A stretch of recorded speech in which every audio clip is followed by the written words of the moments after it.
it was a big area there that, I was on the front end of what would become a really rough period for them, I think, for a couple of years. That's true.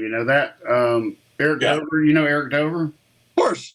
Yeah, Eric and I grew up in Birmingham together. Oh, right on. Yeah, we're in the same scene. So, he is still out there. And, of course, he was asked to play that party in his backyard. Robbie was up. Right.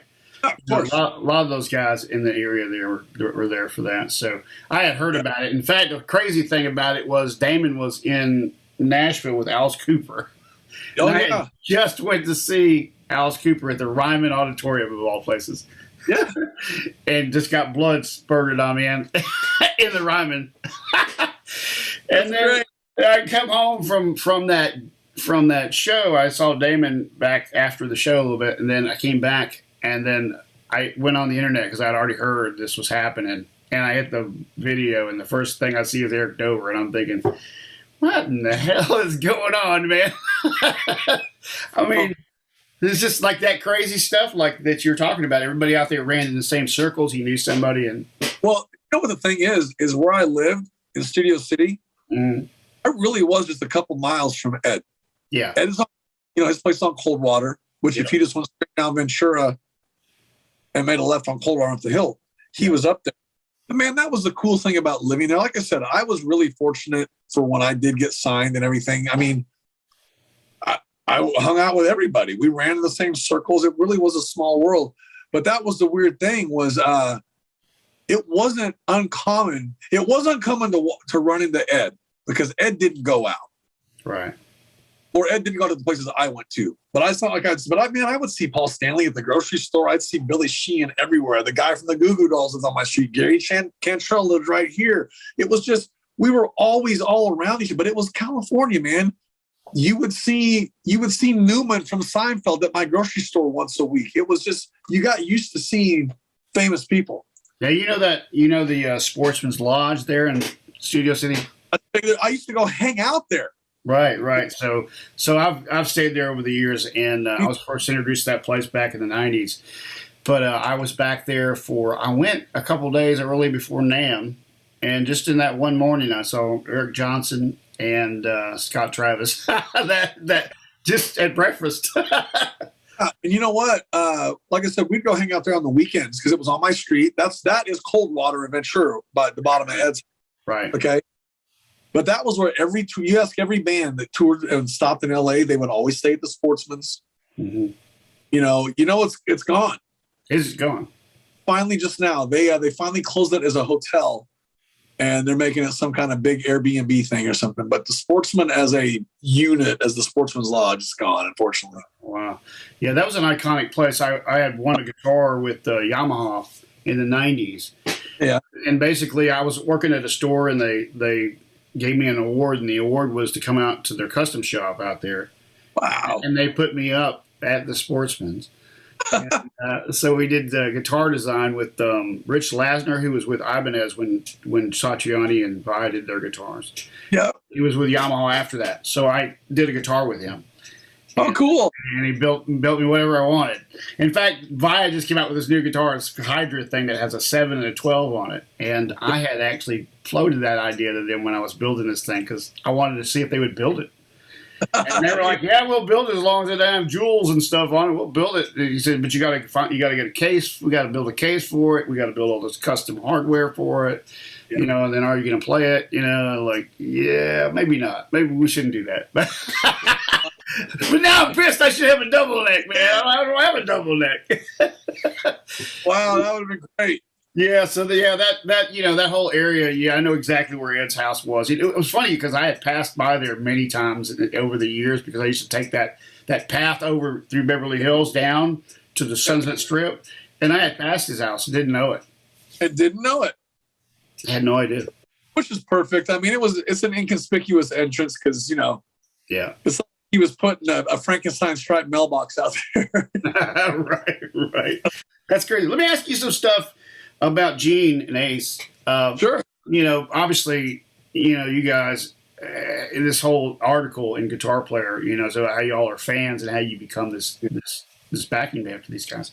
Yeah. And Philip and I have talked about it a little bit, about Gene, about Ace, and about the experience. For me, obviously just like you, I grew up with these guys, and I've met Gene, but the experience of working with them and living with them on the road. I mean, when you're with these guys, I mean, how surreal is that to you to be able to? Oh, it's nuts. I'll tell you this real quick. I'll keep it short. Growing up, once I figured out that I wanted to be a touring musician, I figured that out and get a record deal. I didn't know what that entailed, but I knew that that's what I wanted to do. I was living through Circus and Hit Parader magazines. That was my world, view to that world. Here's what my goal was to get a record deal, because I was going to tons of concerts at this point, and I wanted to be in a band that got asked to go on tour with Kiss. Right. I wanted to be supported. I wanted to be on a tour. That was my dream. It was like, because all I'd done is go see Kiss concerts, and there was always, like everything, a support act. That was my dream. It was never my dream to be in Kiss or play with the guys in Kiss. And the reason that it wasn't was because it seemed so it was so impossible to me that thought never entered my head. I really thought that I would get a record deal and tour. I was that confident about it. I thought that was going to happen. Call it blind faith, call it just being stupid, not knowing, but I believed that. Mm-hmm. It never entered my mind that I would be in Kiss, which I haven't been, and I don't think I'm in Kiss. I want to make that clear. But I never imagined that I would end up playing for half of the original lineup. It just didn't seem possible. It didn't seem like it was even an option.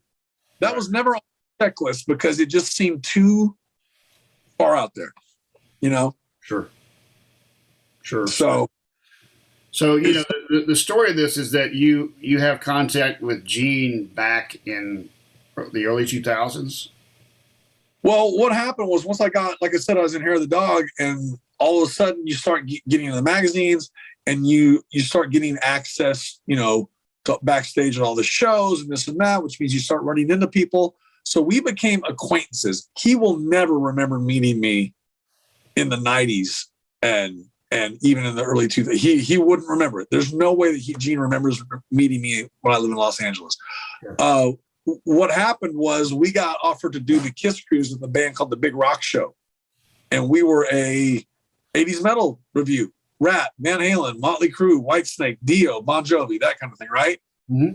And Kiss did a cruise, and that cover band went over so well that we got invited back every year on that cruise, right, to do that cruise. And the Kiss guys used to come watch us all the time. And then finally on Kiss Cruise 6, 7, whatever it was, Gene got the idea that he was going to go tour as a solo act and reached out to me and asked me if I could meet him one day on the ship. So I had lunch with him, and it was just me. Phil and Jer weren't there. Right. They weren't on I was there with another thing. Right. And he told me what he wanted to do. We hung out for about an hour. It was fun. And at the very end of the hour, he's, okay, here's what I want to do. I want to do a solo act. I need a band. I've seen you on here do this thing. Looks like you've put this thing together. Can you put together a band for me? And, Phil and Jer and I became friends because of Kiss. That's why we became friends. And that was our... Right, your connection. Yeah. And I thought, well, I'm going to ask Phil and Jer to do this. Sure, right on. I mean, easy, right? And that's really how the whole thing started. That's how the whole thing started. That's amazing. But that's a good point to make to people who, either like you said, you had a vision already of this, of what you kind of wanted to do. Yeah. Opening, etc. But your example, and Damon's had this example multiple times too, is you just don't know, man, what's going to happen. You got to get out there and work. You were working, right? And it didn't matter that you were doing covers. It mattered that you were working. And that led to this other thing. Yeah. And here's the thing that I wanted, the point that I've made a couple of times, like, how people say that if you do what you love, that's going to make you happiest. Sure. I have to tell you, the Big Rock Show, the thing that was on the boat, that was purely for fun. It was never meant to be a career. It was something, it was me and Paul Taylor from Winger, Jared, and then two other guys, a guy that I grew up with and a drummer here in Nashville. It was solely for fun. We were not, even though that we got paid well to do the Kiss cruises, this was not our job. This was just something that we were all doing in the side while we did our other gigs. Sure. So that's my, there were no expectations besides show up with my friends, drink a lot of beer, play a lot of music. That was it. Right. And we were having a blast doing it, and people loved it so much. And that's how I got the Gene thing. He saw me doing that. He will never remember Hair of the Dog. I guarantee you that. Right. He did not know from that big rock show thing on the Kiss cruise. Gene just doesn't know anything about me before that. He just saw a guy that was in a good band. And he's like, well, he seems to be the one that put this thing together all the time. And like I said, it was just us having fun, which leads to, it wasn't about the money. It wasn't about, oh, this was going to be my career. It was just a fun thing that we were doing purely for the love of the music. And that's what got me these gigs. Well, right. I mean, it's amazing. I mean, it's such an amazing story that you guys have created together through the residency and this other thing.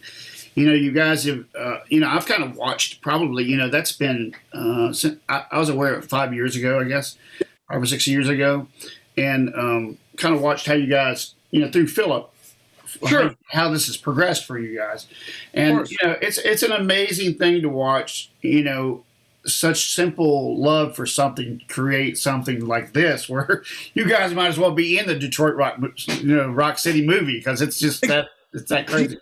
Do you know how many times that I actually do feel like this could be part of a movie? Right. Because, and then, here we are with Gene. Gene and I met in October, November of 2016. By 2017, we were on the road doing it for 2 years with him. Right. And then, just fast forward a little bit, Ace opened some shows for Gene in Australia. That's when we met and started doing the Ace thing. And then Gene's like, well, this is perfect timing. I have to go back out with Kiss for the farewell tour. Right. Right over to Ace. And we're still with Ace today. Right. Man, it's just, it feels like movie stuff sometimes. It's like, because I will stop back and go, my whole room when I was a kid was Kiss. Right. And the thing, I would end up playing with half of those guys. Forget it. I mean, like I said, it just never was in my mind to happen because it just seems so impossible. We were talking about this the other day because I just had mentioned it to you in text about the jackets you have from the multicolored paper. Yeah, right. The paper jackets, right? Yeah. Remember? Now I got that. I mentioned to you I have this. Let me grab it. Yeah. From years ago, man. This Kiss comic. Okay. Now you had some story about the blood that you were gonna. Oh yeah. You didn't tell me yet. I can back up that this is a true story because there's a lot of stuff out there in the internet world about it. So for people that don't know, that was Marvel, who was the comic king. I hope they probably still are back in the 70s. Yeah. That comic. Kiss was the first band to have a comic book created after them because they are in fact superheroes, right? Right.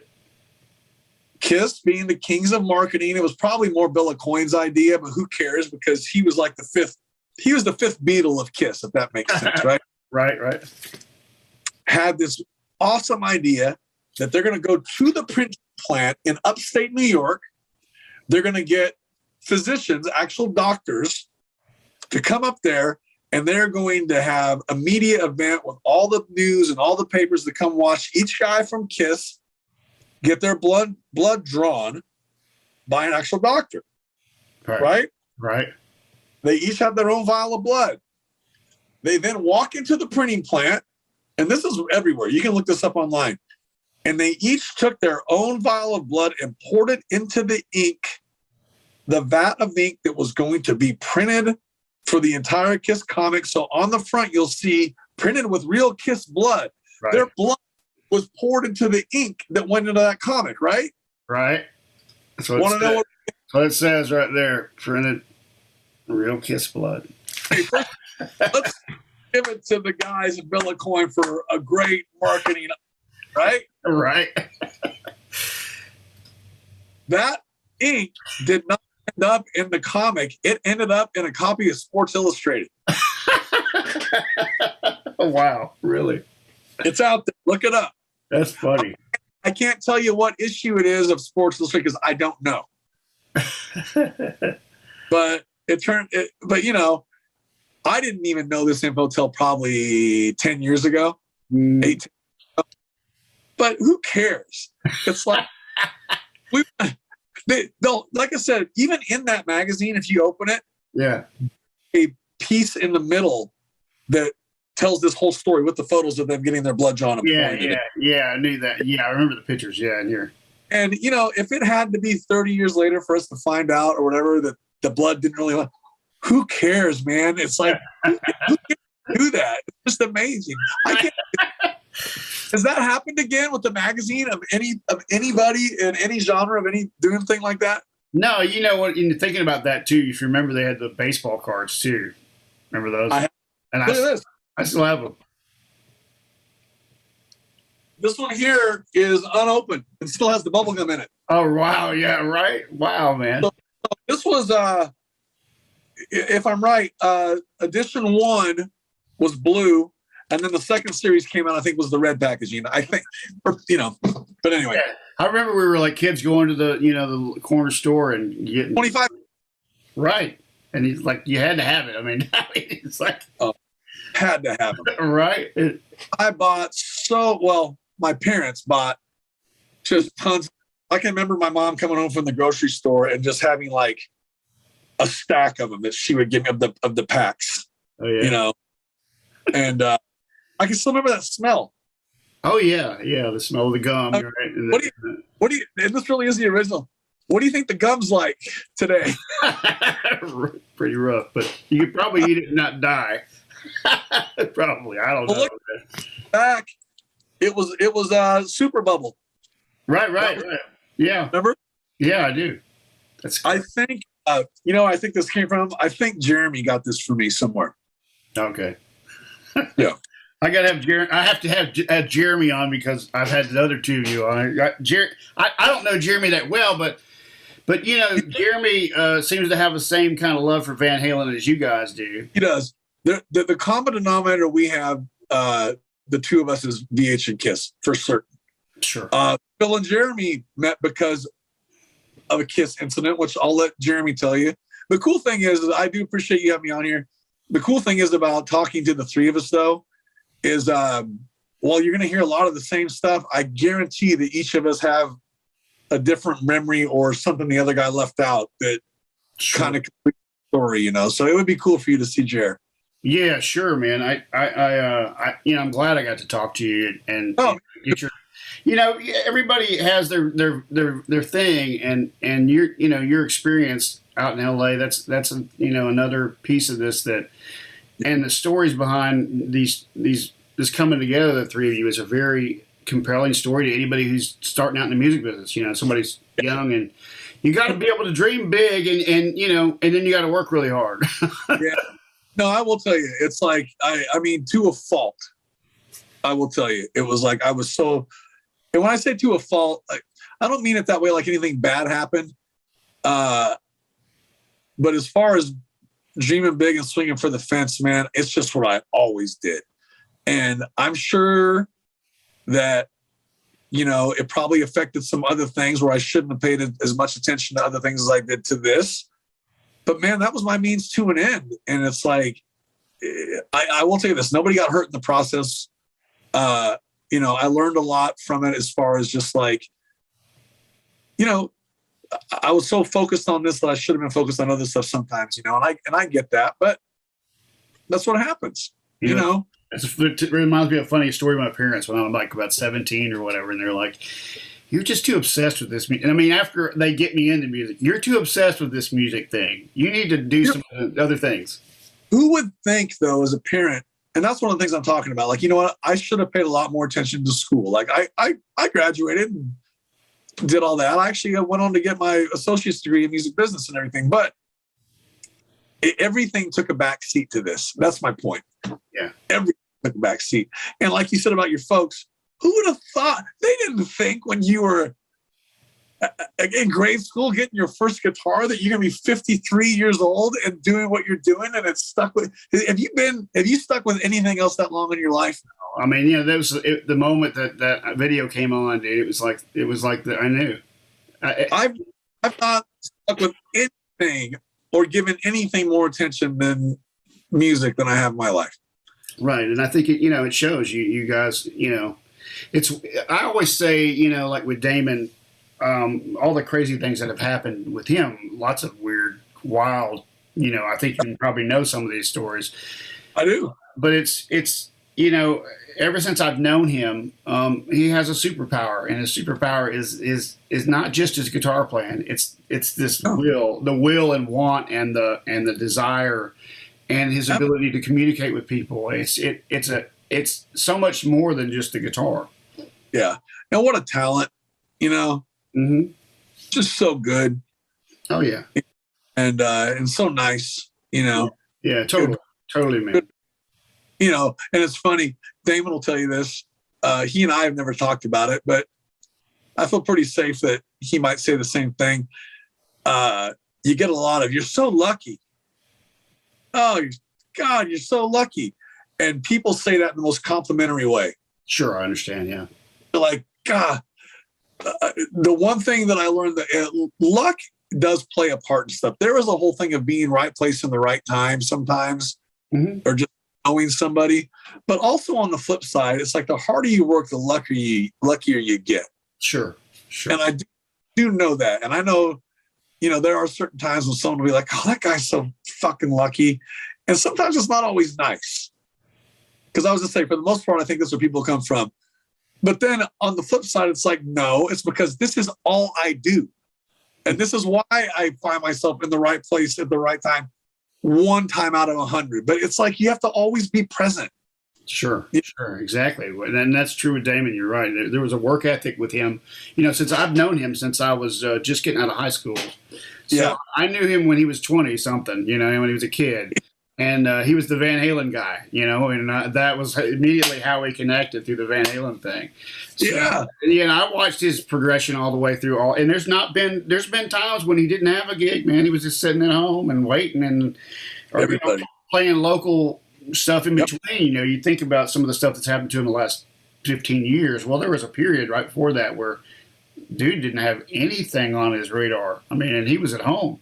The whole reason I left LA and came here, mm-hmm. I didn't have anything going on in LA at that time. After I had something going on solid for nonstop from 93 to 01. Right. I found myself with, what do I do? What am I going to do next? Right. I mean, everybody has those periods. But you got to keep going.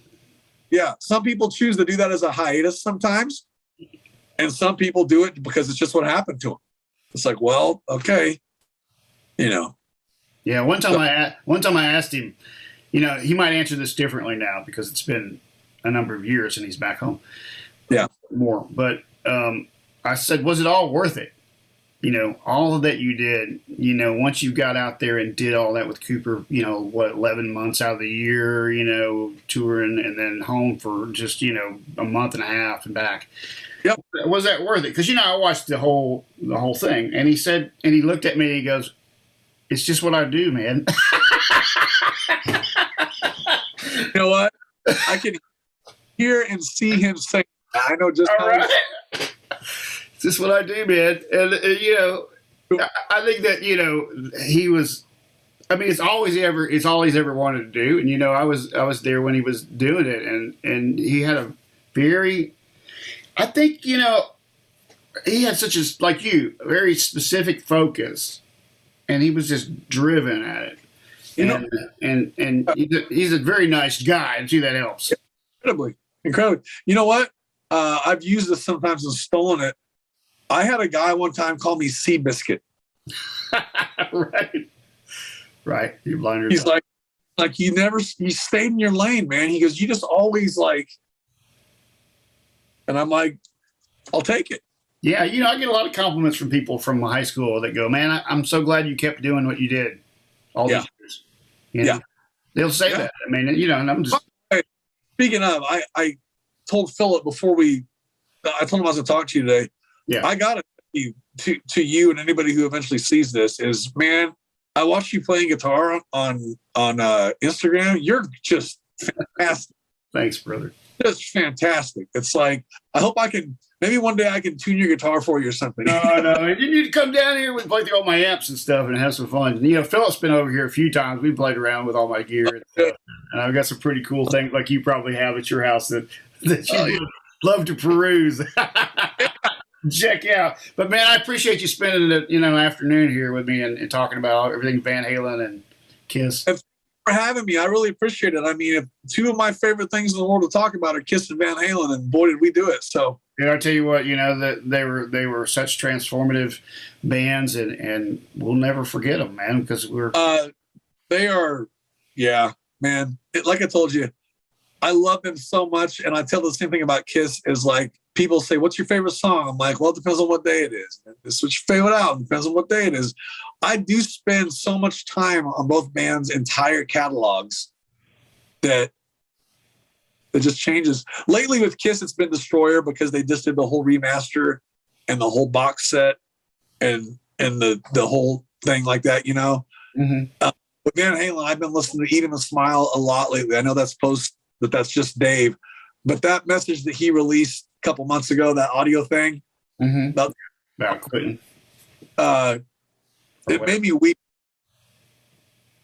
Yeah, it made me happy, but kind of sad.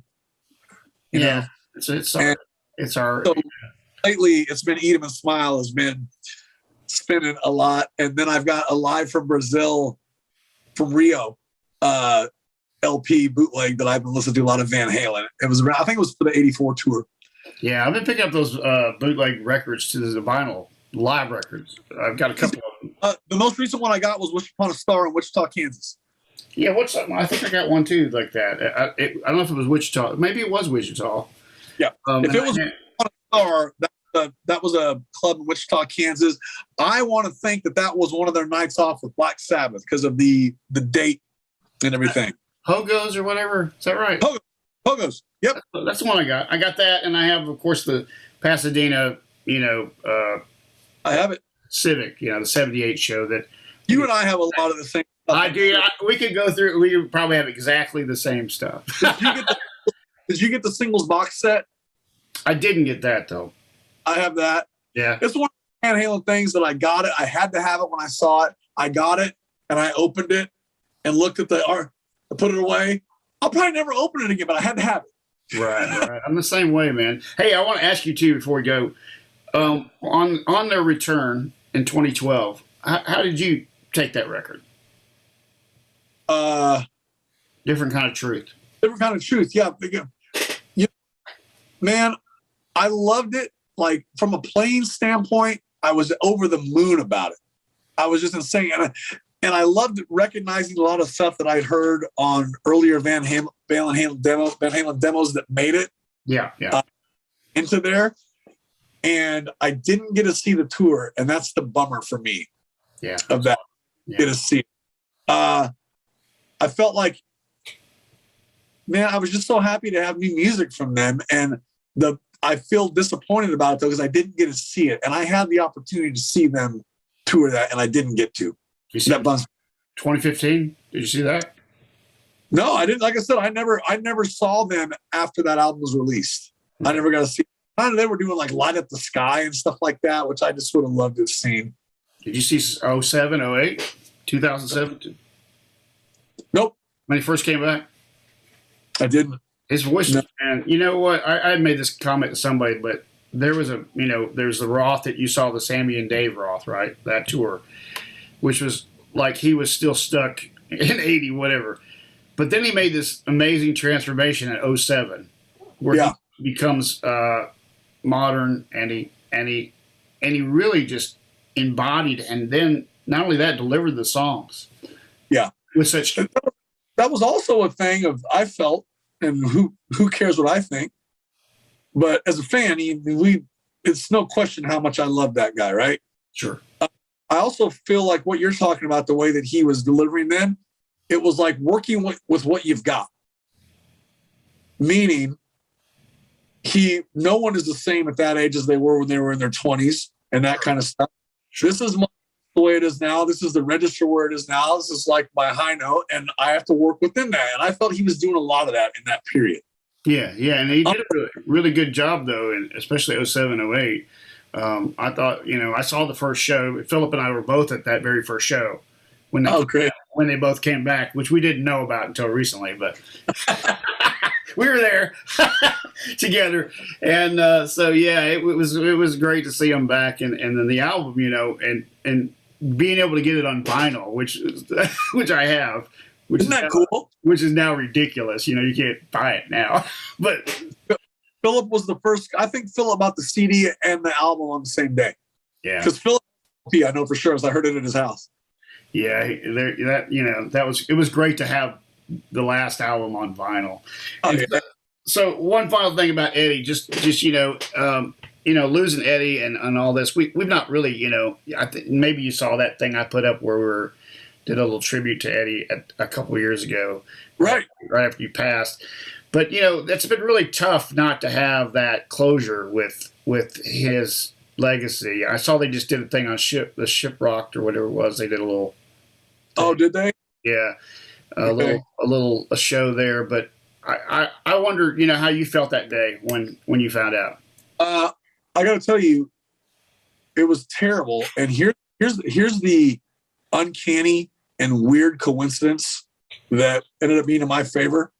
I had to go to Los Angeles that week. He died on October 6th, right? Yeah. I landed in LA at like around 9 a.m. October 7th. The news wasn't even 12 hours old. I landed at ground zero for Van Halen. Within that, it was like when Elvis died. Okay. And we were little kids when Elvis died. I still remember the way it was. Yeah. I landed at LAX. 95.5 KLOS went into 24/7 Van Halen programming. They were playing not only every album cut, bootleg stuff, live stuff. LA being the epicenter of rock and roll, still is. Every rock star on the planet was on the air that day with the DJs talking about Edward. Right. Every billboard on the interstate, 405, 101, 134, 170. If it was an electronic billboard, big Edward. This was still during COVID. COVID was pretty thick. So if you went to a restaurant and you had to eat outside on the sidewalks, right? Mm-hmm. Didn't you? Everybody that was the wait staff at a restaurant was wearing a Van Halen t-shirt. Sitting on the street, having your drink or your meal because you were outside. Because every car that pulled up playing Van Halen music. I could not have been in a better place. I hate that he died, but I'm so much glad that I landed in LA that day rather than being here in Nashville, because the whole city just went all Edward. Wow. It was 24/7 Edward. I felt like, and then I remember being at El Compadre on Sunset across from Guitar Center. Mm-hmm. I went there. The Rock Walk where Ed's handprints are? Yeah. Huge guitar wreath and candles and flowers and everything from thousands. It was one of the just surreal experiences I've ever experienced. I mean, of all places to be when Edward Van Halen passed away. Yeah, wow, man. I saw a lot of the billboards that were posted online, and even get this. And while I was there for a couple of days, because I ended up being there, mm-hmm. On all the light posts, there were Van Halen banners hanging. Mm. Now, I mean, the city just went all out. It was insane. Wow, and it's too bad I didn't know about that, because I didn't, even with all the people I know. Yeah. On camps, I didn't know that there that week. It was unbelievable. Wow. Yeah. Unbelievably sad. Sure. But also, it's like what a tribute, man. Yeah, you know, he changed everything for guitar. You know that, and I know that, and he was a cultural icon still at the same. I don't know. I mean, when I think about guitar players, you know, even if you go to Jimmy Page or you know Clapton or whoever, they didn't really cross over into what we consider cultural, the typical. I agree with you, and that's not taking anything away from Hendrix or Clapton or Page. It's not taking anything away from them at all. Yeah, I don't think. But it's like there was just something that dude did with the instrument that was. All those guys were amazing, but I mean, you know, there was an X factor to him, something that we couldn't put our finger on. Well, just the fact. I mean, you know, I don't really know how much those guys got into and tore apart their amps and did the whole. I mean, just it's amazing how much he dedicated his life to his guitar. And I don't, even though I'm well versed in the other guys we talked about, I'm not near as well versed about their lives as I am about Ed's. Yeah, and I just don't feel like that they did as much as he did with. I mean, I don't know if they were as obsessed with their instrument as he was, but the people might be mad at me for saying that, but that's just how I feel about him. Yeah, I mean, one of the things that you mentioned earlier that kind of hit me, and I didn't say anything about it at the time, but part of the sound, his sound, we consider the kind of modern rock guitar sound. You know, it became the sound. You said that earlier about when I heard that sound. You know, from the Tom Scholz sound. This distortion guitar distortion, you know, obviously was the Kinks with You Really Got Me when that first kind of became a thing. But when I was a kid, you know, that we were kind of like in search of that modern guitar sound. And Van Halen was the sound. That was it. That was the sound. Can you think of a time before you heard Running with the Devil? You know how he's got the delay going on his rhythm track he always had? Mm-hmm. Man, you didn't hear. Nobody was doing that. Right. And as a little kid, I couldn't identify what that was different. But then as you grow up and kind of start learning a little bit, it's like a lot of guys would just gas out when they hit the solo, if they did at all, whatever. But it's like, man, this guy's even, you know, on his rhythm tracks. And he's just so. Well, he had so many elements to it. You know, I think that one of the first times I ever played an amp that I went, wow, that's it, was in '83. They had the Super Champ. Remember the Super Champ? Yeah. It was one of the first. Paul Revere, you know, designed the circuit in it. So this is like the first modern combo. Yep. You know, and a Fender at that. So, you know, had serious, distortion. And I think people have told me that Warren DeMartini used it on those Rat records. Did he really? Yeah. You need to get Bo Hill on your show and ask him about that. Right. I mean, I'm pretty sure he said that in an interview I saw. Okay. I heard, but yeah, it's amazing, and that whole thing, you know, from that to the 5150 and on down that line of gear. I mean, he transformed, you know, all that sound, across generations. You know, maybe like Vi did with the 7-string with low tunings. He had kind of cut this path that we all were like, we got to have that, whatever that is you got there. We want that. And, you know, he hated the sound of Van Halen 1, but we all loved it, you know. To me, that's always going to be the holy grail of the 68 Plex Evo. Oh, yeah. That's going to be my favorite record they did, always. That's why I have my Friedman. That's as close as I can get. The small box, you know, it's that sound, you know, and people will go, wow, you nailing that sound. It's like, this is the amp, man. It sounds just like it. It's crazy, you know? Yeah, great. I love it. Yeah, man. So I appreciate it, dude. Thanks for hanging out. And